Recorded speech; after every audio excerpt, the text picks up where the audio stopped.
This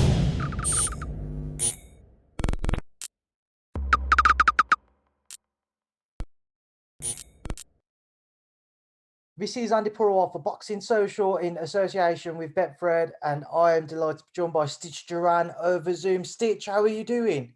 I'm doing well, man. Thanks, Andy. Thanks for having me on. It was, woke up this morning, you asked for a request, and I try to give it, as much as possible. So it's always good talking shop. Now, Stitch, listen, I appreciate you always giving up some time. I know you're a busy man. You're at a show every week. You're always meant to be at one, as we've just spoken off camera, in Miami. That's obviously fallen through. Teofimo Lopez, unfortunately, testing positive for COVID. We wish Teofimo the best, and hopefully he gets back on his feet soon. But just firstly, your reaction to that?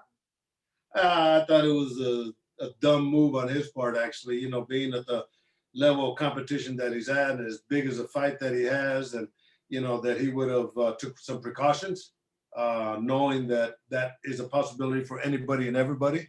I was supposed to be leaving today. Actually, I was supposed to be in the air right now as we speak, and going up to Miami, and I was going to stay a couple extra days with my wife, and but all that is down, and I gave up the Top Rank shows to go to Miami, but looks like I'm working those here this Saturday. So all is lost, but some of it still regained.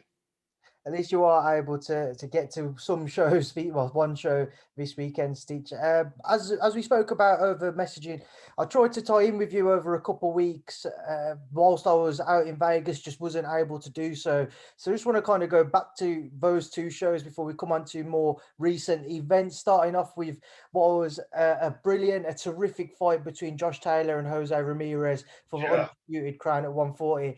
Before we come on to your work in the corner of Josh Taylor, Stitch, what did you make of the fight? Yeah, like you, I thought it was exceptional. I was excited, and and the good thing about talking with you, Andy, is I can give you a lot of behind the scenes stuff, right? And which a lot of people don't get. So, but yeah, it was. People thought that I was going to be working with Ramirez because we're both Mexicans. We both grew up in the San Joaquin Valley as farm workers, and but that wasn't the case. To the point where Ramirez's manager had called Top Rank and asked for my services. And when Top Rank called me, I said, well, I've never worked with him, and found out that Mike Basil, the other cutman, works with him. So that was kind of ironic. But yeah, working with Josh Taylor was a pretty awesome experience. I talked to Ben Davidson and, asked him if they had a cutman, and he says, I don't know. And I said, well, here's what Top Rank does. They offer our services to you guys that can't bring cutmen. And turns out that Josh Taylor and Ben asked for me to work with him, so it was fun. It was a good work, a good guy. I mean, he's as tough as nails, and you just kind of those are the kind of guys I like, and nice at the end. And I don't know if you remember at the end of the fight, but he gives me a hug and gives me a kiss. So that's why I do these type of fights, Andy. Not for the championship levels, or I've done hundreds and hundreds of those. It's more of the characters, and I think we talked about that before, and that's a good example. I mean, Stitch, it was an enthralling and an all-action-packed fight between the pair of them. Just firstly, just with Jose being dropped twice, the second one in particular was a heavy knockdown. Watching it from ringside, from your position, was you surprised to see him get back up? And also Kenny Bayless, a referee, coming in for some criticism on the back of the fight with regards to how long he allowed Jose to recover. Yeah, no, I wasn't surprised at all. He's a tough fighter. He's a Mexican fighter, and they go down on their shield. And in this case, he wasn't ready to go down. So no, I didn't expect that at all. And yeah, Kenny Bayless does what he does, and he's good at what he does. So yeah, well, it got a little scrappy, but you're gonna get those type of moments when you have this type of fight, And yeah. Like we say, it was an all-action-packed fight. Working in the corner with Josh Stitch, were there any kind of little issues you guys felt you had to overcome? Obviously, I was watching it from a different position to yourself. Were there any cuts or whatever that you had that may have been concerned? Any cuts? It's funny, he did have one, right?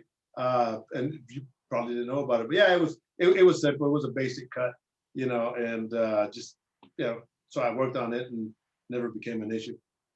Seeing him there in person, Stitch, working with him after the fight, there's a lot of talk about what's next. Terence Crawford's name's been mentioned. What would be your thoughts if Josh moved up to 147 and faced another former undisputed 140 champion, Terence Crawford? Well, it's kind of like a duplicate of the Roberto Duran Sugar Ray Leonard fight. right? So we'll see which one prevails. You know, if it's going to be brain over brawn, you know, it's pretty simple to diagnose that type of fight. So we'll see what happens. And then we move forward and fast forward 1 week, and we see Devin Haney overcome Jorge Linares. In up until probably the eighth or ninth round, it was looking like a solid, comfortable night's work for Devin until he gets wobbled in those latter stages. What did you make of his fight? And obviously working with Devin, what was that like? Yeah, it's first time working with him. Good kid. I mean, I've known him through the gyms and all that, but his father Bill called me like 10 days before the event and asked if I was available, and yeah, sure I was, and so it was good working with him. Kid can fight, no doubt about it. You know, and I told his dad, you know, one of the things is maybe work a little bit on his power. You know, maybe slow the punches down just a niche, and you know, sit down a little bit, plant yourself a little bit more, and initiate some power shots. But no, he did good. You know, it was fun working with him. Uh, you know, hope to do it again. People are extremely excited for that 135 division Stitch. Does Devin possess the ability to be the main man, the ruler, the king of that weight? Well, I think you know these top guys all have that potential, and it all depends on what kind of fight they're going to fight that night. You know, and Devin Haney, you know, against a tank, you know, once again you're looking brain over brawn and speed over style over power. You know, so you know that's why I don't make predictions, Andy, because I don't know. You know, it's nice to talk about it, but we don't know. You know, but there's some guys. I just got a call to work with Rolando Romero, big heavy puncher here. They asked me yesterday. He's fighting, I think, July the 17th. So first, before I accept it, I have to check with Top Rank because I'm their house fighter and see how long this program will work when they bring us in as cutmen. So yeah, you know, that's a whole new crew. You know, it's exciting. You know, the days of Sugar Ray Leonard, Roberto Duran. You know, those lightweights during that time, and so we'll see. Since you mentioned those types of names there, and you fast forward to this generation of fighters, how would you say your own role in the sport has evolved and developed as the years have progressed? What's been the main changes with regards to what you have to do in the build up to a fight, and then of course on fight night? Well, nothing really kind of changes for me, Andy. You know, the system that I use is a system that I've had for many years, and percentage wise, I think we talked about numbers before. Percentage wise, the techniques that I use are the highest probable part of controlling the fight or swallowing. So there's no change for me, and it's not like I'm in the camp, you know, every day with these guys. You know, so I just show up and take care of them. You know, like say it could be you that's fighting, and I'm going to treat you just like I did Josh Taylor. You know, you guys deserve that. And I had this young guy in the gym the other day that is going to try to work towards the Olympics. But when he makes his pro debut, he asked how much I would charge to work his fight. You know, and that's as a pro debut. But I said, you know, I'm not going to charge you. You know, you're a 4 rounder. You know, you might not making a lot of money. You know, I'm not in it to take your money. I'm here so that you know the understanding of an importance of a good corner. And it's just education. That's what I want to do. Continue giving education. So, Stitch, you worked during the top my time out there. You know, you were working with Josh, you was working with Devin, Bardu Jack in Miami on the Mayweather Paul undercard. All of them have achieved a lot during their careers. What sticks out for you when you work with high level athletes? What makes them so much more different to work with in comparison to a young up and comer who's just making his way through the sport? well, personality wise, there's no difference. You know, you guys are gladiators, and me working with them, you know, I come under different circumstances, and you, let's say, as a trainer, you know, I come in, my job is to take care of you. So that personality doesn't change. But what I see with these guys, the guys you're talking about, is their discipline factor when it comes to the fights and the training in the gym. You know, that's upscale, and these young guys, you know, there's no shortcuts in this game. And these young guys, if they can learn those type of strategies, is just be disciplined and always, you know, train. If I'm going to treat you like a world champion and you're a 4 rounder, then you need to think like a world champion, so that when you get there, you know what to do. Kind of like me already knowing the techniques that I have through years. So Stitch, moving on to Miami, Bardu Jack had a comfortable stoppage victory in the end, but he was originally meant to face John Pascal. He tested positive for 4 different performance enhancing drugs. I just want to get your thoughts on that first and foremost. The issue of PEDs within boxing is certainly starting to gain. I don't know whether it's a lot more attention or if it's just becoming a bit more, just a bit more, just a lot more fighters just maybe being caught out, or it's just a situation which is just gaining more momentum in a negative manner. What's been your thoughts on PEDs in boxing and obviously in John Pascal's case? Yeah, I've always been against it. Number one, I think it's not fair, to always try to get that unfair advantage. That's not going to happen. It shouldn't happen. But that's why they have commissions, and now that's why they're doing drug tests and all that. But yeah, Jean Pascal was very heartbreaking just to because Badu wanted that rematch. He thought he had won the first one, and he had changed his techniques. He brought in Jonathan Banks that trained Vladimir Klitschko and was a boxer himself, and trained Triple G, and so his style has gotten better.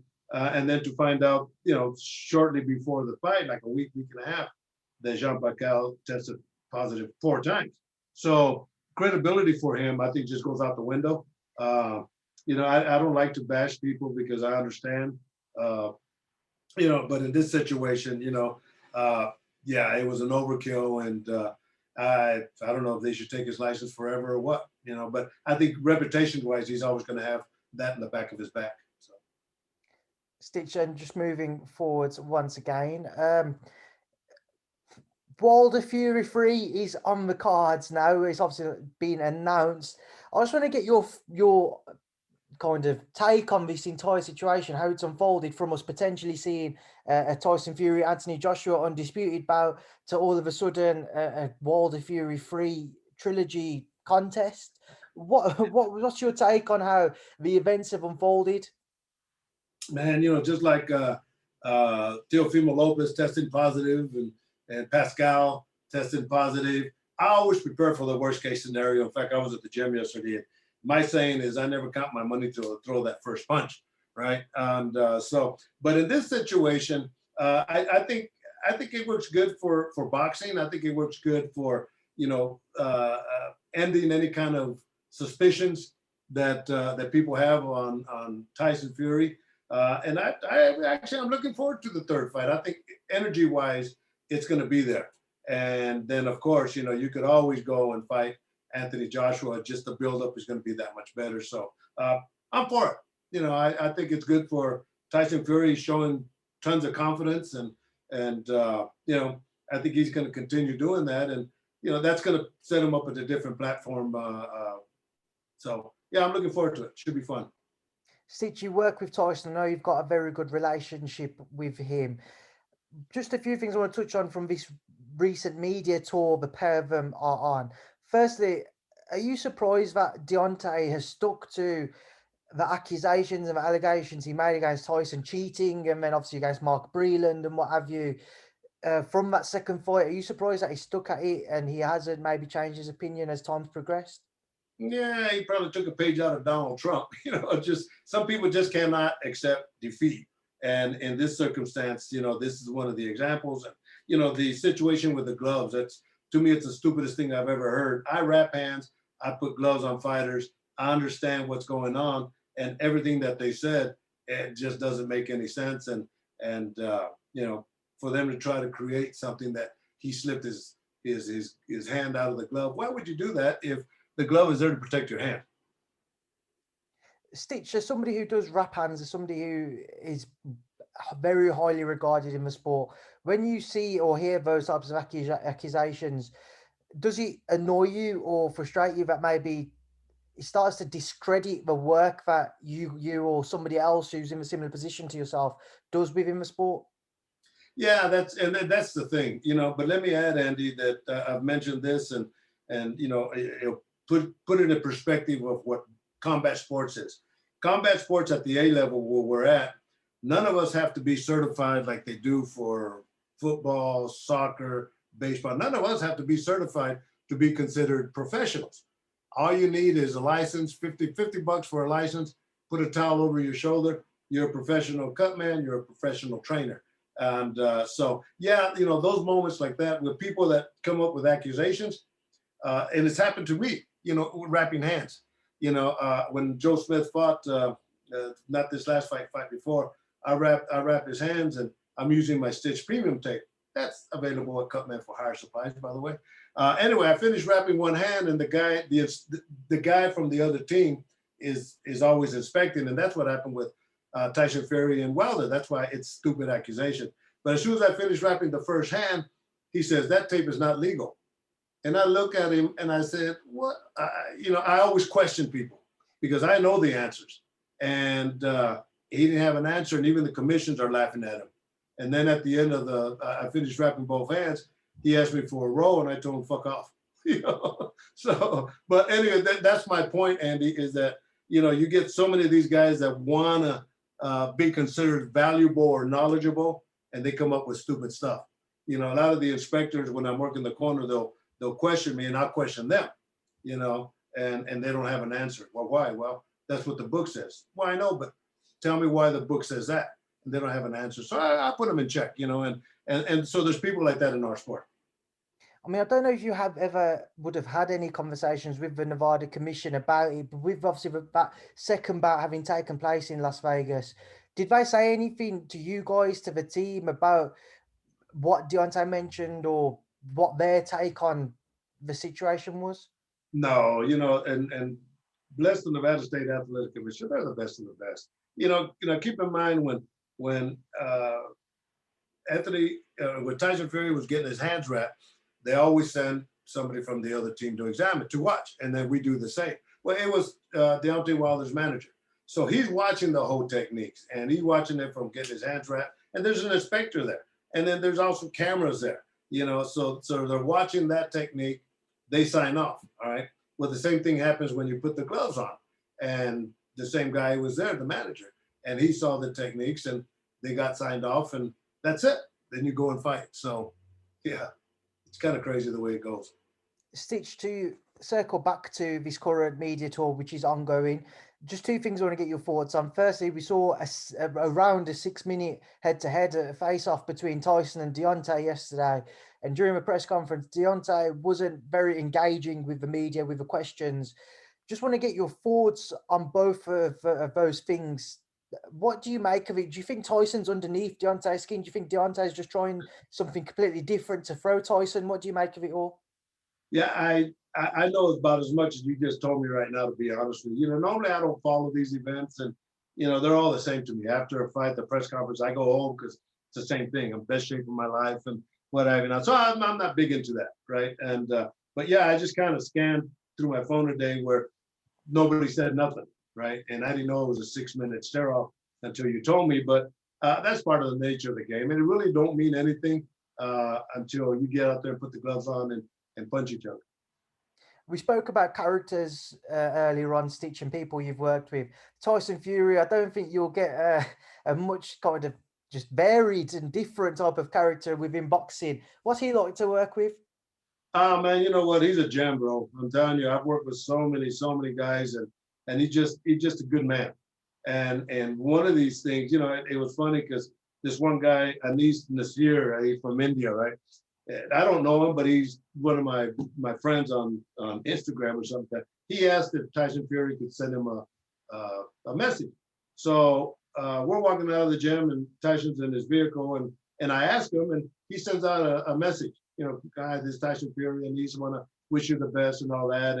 And I told him, I said, it doesn't mean a lot to anybody, but it meant everything to this guy. And just giving him that moment could have changed that guy's career on a positive side. But that's the way he is. Just a nice guy, man. Stitch, just a And the thing final about it, wait. The thing about it is he's 100% natural.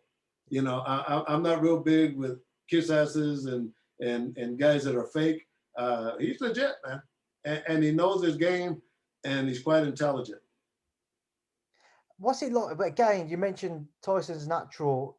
He doesn't hide his true character. He is who he is, and he's proud of that, and he doesn't shy away from that. What's it like working with somebody who's so open about his own personality, and he doesn't feel like he needs to shy or hide away from it? Well, that's that's another thing. Like we spoke earlier, it's not about the event that's happening. It's about the character I work with. But him being, hey man, for us it's just shop talk. When we're in the gym, we're there just not taking life serious, but joking around as we go. And a lot of times that's the best remedy. But I've always said that Tyson Fury, whether he's jumping rope, whether he's shadow boxing, whether he's working on the bag, whatever he's doing in training, I got to give him credit because he trains for 3 minutes at a time. There's that. Some guys will, work the pads or the bag for a minute and take a break, and he works. And he can, he could be talking to us and all that, but he's still doing his thing. So just shows the confidence that he has, but also the discipline. And those are the things that I look at, when the little kinks in the armor, those are the things that I look at. What's going to be a strength for you? What's going to be a weakness? And that's his strength, is what he does. Stitch, just moving forward onto my final topic. YouTubers in boxing, TikTokers, whatever you want to call it. We're seeing a lot of crossover bouts. You've worked with them previously. I'm sure you probably get an opportunity to do so again in the future. Just your thoughts on how they've taken to the sport and their role in it now, and how it's evolved from your times working with them as well. Yeah, it's to me they're fun. In fact, they called me and asked me to work the TikTok show, but I was already booked, so I couldn't do it. But that seems to be the new generation of marketing right now, is to take advantage of the social media. And to me, on a marketing aspect, makes a whole lot of sense. It's done multiple things.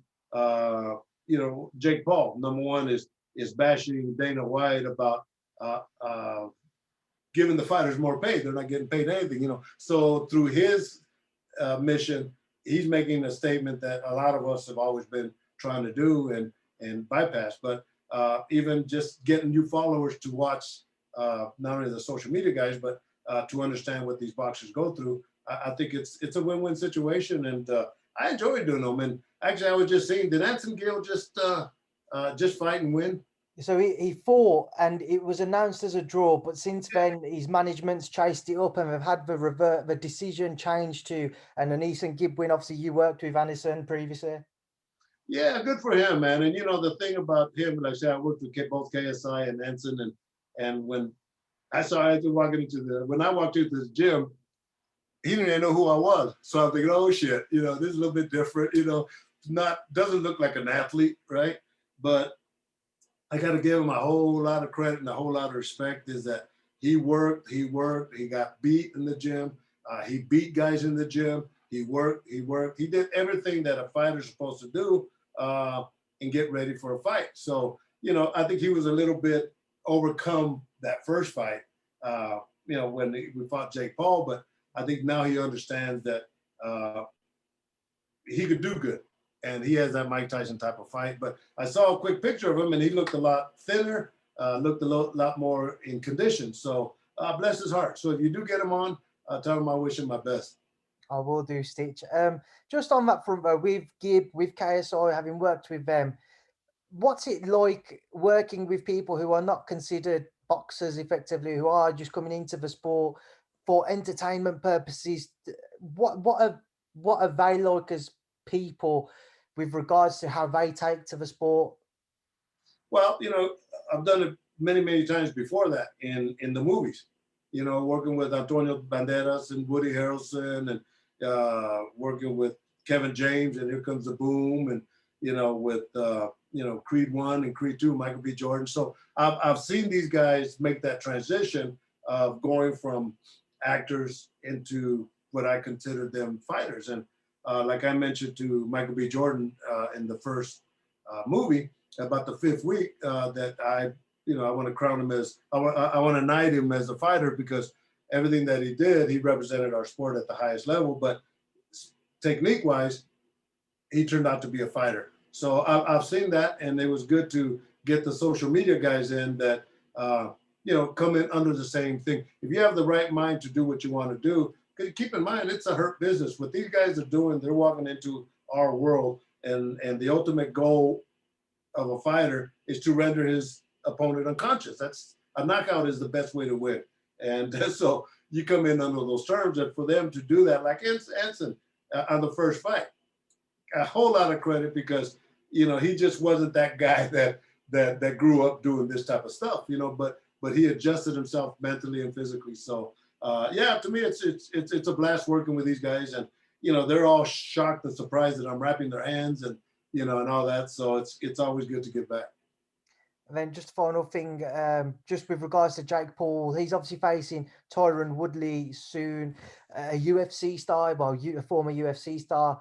Just your thoughts on the fact we are seeing more UFC fighters moving into boxing, whether it be an exhibition bout or not. And Jake Paul's comments about the disparity in pay between boxing and UFC. As somebody who's worked in the UFC previously, what do you make of it? I think it's the truth. It's the whole truth. I've always said that it's a shame that the ring girls get paid more than the cut men, right? So come fight night, who do you want? A cut man or a ring girl? And so Jake Paul is carrying the torch for everybody in combat sports, everybody in all sports. So he's doing the right thing, and bless his heart. He's an athlete, and he's a good athlete. And how's it going to do with Tyron Woodley? Woodley's an athlete. He's a very good athlete, so we'll see. That should be a fun fight, and that one's a pick'em fight. Right, Stitch, we will leave that there now, and I'll leave you to enjoy the rest of your day. I appreciate your time as always. It's a pleasure to catch up with you. Hopefully, I will see you soon at a fight, and we can catch up in person once again. Thank you for speaking to Boxing Social. It's always a pleasure, Andy. We'll do it again. Thanks, huh?